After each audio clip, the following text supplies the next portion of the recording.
Hello, my name is Preston Wood, and today I am leading our global product outreach presentation on doing business in Poland. With me, I have Chelsea Blaschek, Randy Clift, Jenny Judd, Caitlin Greiner, and Theo Castillo. So let's get started. There are several things to consider in terms of cultural differences when doing business between Poland and the United States. The biggest of the Hofstede cultural dimensions to understand in business transactions with Poland are power distance, uncertainty avoidance, and indulgence. For the Poles, hierarchical organizations are both accepted and anticipated, especially in business, with the United States being so commonly known as a nation where one can climb the ranks. It would be important to understand Poles many oppose employees starting from the bottom and working their way to the top of an organization. In addition, scores for uncertainty avoidance between Poland and the US are quite striking. Poland is resistant to change and any sort of innovation. In contrast, it is something that is anticipated in the United States. Indulgence is also one of the dimensions that has differing scores. In the United States, there is an emphasis on self-indulgence and personal desires. However, Poland will resist the appetites and impulses. Cultural differences are an important consideration when planning a business venture in Poland. It is critical to recognize how Polish people conduct business, and even more critical to know how to deal with differences in communication and management style. Understanding Polish management and employees will enable our company to communicate effectively and establish strong relationships. Once you have reached your destination, greet your host with a handshake, if you are male, or present your hand for a kiss if you are a female. Male chivalry is a sign of good manners and should be graciously accepted and should never be refused. When shaking hands with your host, you should make direct eye contact and state your name. Pleasantries such as, "How are you?" are unnecessary in these situations and may be confusing, as Poles take these questions literally. So, stick to a simple introduction. It may be wise to learn to say, "Hello, thank you for having me," or other common and simple communication phrases in Polish to greet your hosts. Once you've established what your deal and trading points are, start with those that are the easiest to negotiate on. You can then gradually move on to more substantive issues. But be careful when using pressure tactics such as applying the pressure or making expiring offers. Your counterparts may consider these inappropriate unless they are strongly interested in your offer and clearly understand the rationale behind the approach. Otherwise, while the negotiation is not necessarily over, it may become less constructive. Do not be offended by abrasive negotiation tactics, as this may just be the way of developing the deal. Poles often look for win-win solution and are less likely to use lying or bribery in their tactics. A signed contract represents a done deal in Poland. Often, Poles do not believe attorneys are necessary. But if you believe an attorney is necessary, you must ask before bringing them to the meeting. If brought unknowingly, this may be a sign of mistrust. Poland is a parliamentary republic similar to the United Kingdom.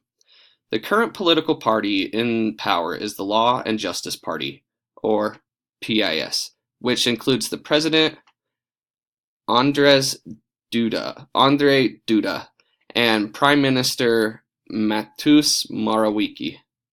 Politically, their focus has been supporting domestic business. There have been some foreign ownership limitations in certain industries like banking, power generation, and etc.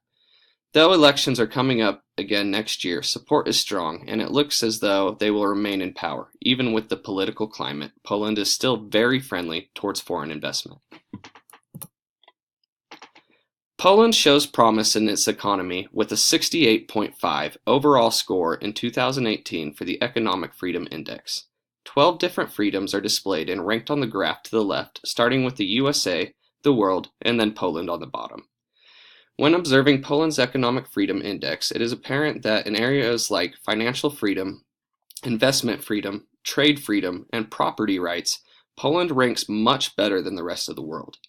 With trade being an important part of Polish economy, it is wise to take note that tariffs average around 1.6%. It is difficult to start and develop a new business in Poland. From a comparison ranking, the ease of starting a business, Poland is very low, as number 120 out of 190 countries.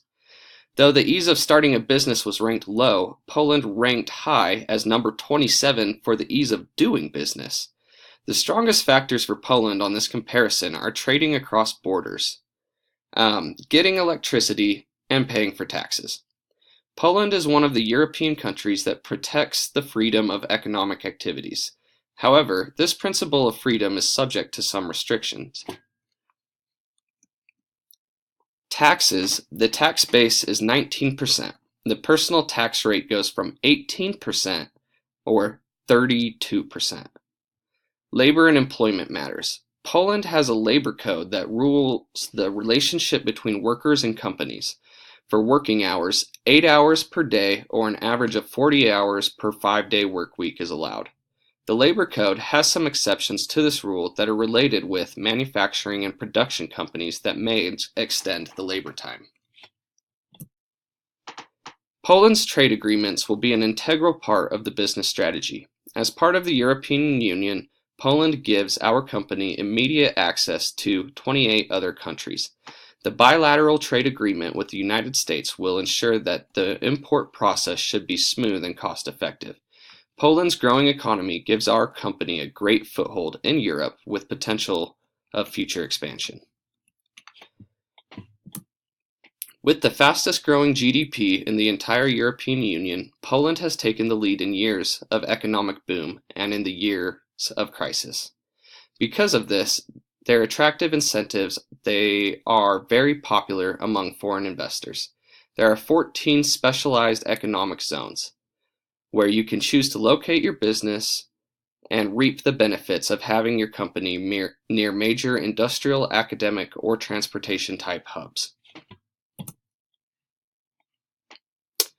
The GDP is the best way to measure the economy of a country. Poland's current GDP represents 0.85% of the world economy. GDP in Poland averages 265.34 billion United States dollars from 1985 to 2017, reaching the highest number in 2014 of 545.18 billion US dollars. Poland's gross domestic product in the second quarter of 2018 has grown by 1% compared to the previous quarter. This rate is 0.6 lower than that of the first quarter of 2018, when it was 1.6%. The variation of the GDP was 5%. This places Poland as one of the most stable European countries for GDP. Poland's GDP growth in 2018 has grown more than it did in 2017, and by 2019 it is projected to reach 5%. Looking forward, it is estimated that GDP growth rate in Poland will be 0.60 in the upcoming 12 months. In the long term, a growth of 0.50 is projected in 2020. GDP is expected to grow due to increase in social transfers, reductions in the interest rate, faster spending of community funds. Though Poland is part of the European Union, they still use the traditional zloty as currency. The exchange rate has been relatively stable for many years, between 3 and 4 US dollars. Major fluctuations in the exchange rate are likely the economic conditions across Europe, because the very similar fluctuations can be seen in the euro and the United States dollar exchange rates as well. The current exchange rate is 0.27 United States dollars. This has been very stable with a low volatility of 0.48%. Forecasts indicate little, if any, increase in the value of the zloty. If forecasts are correct, any calculations we make now will only be off by about 4%. With such low risk, it is reasonable to simply do a spot exchange when the time comes. To avoid any risk of change in cost calculations, a forward contract with the bank is always an option. In 2018, Poland had an average inflation rate of 2.52%, making it the highest rate in the past 5 years. In addition to this, Poland has a relatively low lending interest rate of about 1.5%, making it very safe and low risk for the borrower. Our first product we see being the lucrative in Poland is the senior smartwatch. It will have a variety of features, but most importantly, it is stylish and easy to use. It will alert the user when it is time to take medication with vibration and optional flashing lights. It can call up to 3 emergency contacts, not including 911, and it will have a button on the side that will call 911 in case of a fall or other emergency. It will also record daily vitals and alert health representatives of any alarming changes. The reason we believe this will do well in Poland is because of the rising senior population. Poland's population is aging more rapidly than any of the other European countries. 35% of the population will be over 65 by 2030. Because of this, there will be a booming market for senior aids and products. If we can market now and release these by 2020, we will take the majority of the market. The second product is structured insulated panels, or SIPs. SIPs are an extremely strong building material that is eco-friendly, cost-efficient, and can be manufactured to almost any type of building design. This product has a lot of potential for taking advantage of social media because of its already existing presence on YouTube and the strong trend towards environmentally friendly products. Becoming a member of the SIPs Association also gives the added benefit of a brand name. This is a great opportunity in Poland because construction assembly is up 16% from last year.